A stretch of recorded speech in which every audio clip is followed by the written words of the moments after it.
This was just an incident that did occur just after we went online a short while. We were in the Bulge Mountains in there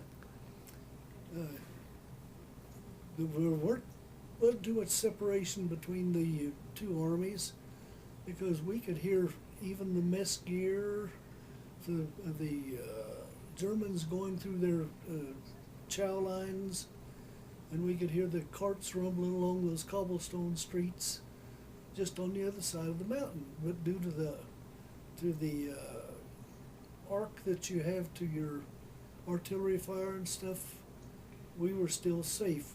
We could hear each other, and that's about it. Our tank, anti-tank gun was placed in a position in the mountains, and it was just around in view of a curve, and where we could get a correct direct shot on a front of a tank or side of a tank as it's supposed to be when you come around the curve and come up toward us up the road. And we kept a guard on that 24 hours a day. The rest of the platoon was back probably a quarter of a mile away and out of sight. But we always had one man on duty all the time, and he was in a little dugout hole at the back end of this anti-tank gun. And so you were supposed to be able to give a shot or give a holler, a hoop and a holler, and there would be people come down and help you. But due to the fact that we could hear the enemy just over the hill from us, it kind of scares you a little bit. And then when you're on guard, you're by yourself up there. This was in the mountains, and my being from the flatlands, it's a little bit different life to have. I did enjoy the mountain scenery and stuff, but it allows the enemy to get right next to you and you still don't know it. So on one of these nights when I was on patrol, or when on guard duty, sitting there, and I heard sneezes. And I just knew that it was one of those guys from the other side of the hill that had crawled up behind me and was probably going to take a shot the first time that I moved. And it was like most mountain areas up there, they're always good for a little light shower, always a little rain shower.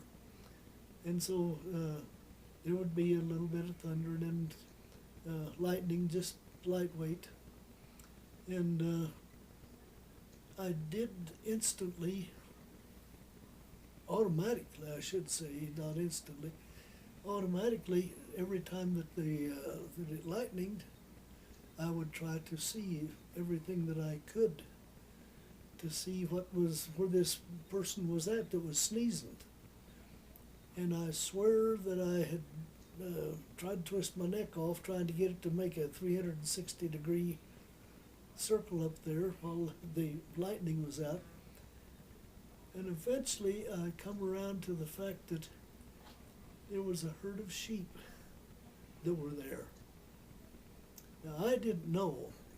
I was still 18 years old at that time. And I didn't know that sheep sneeze like human beings. So I made a big issue out of this, and it didn't amount to a darn. So anyway, it was a pleasant experience after it was over with.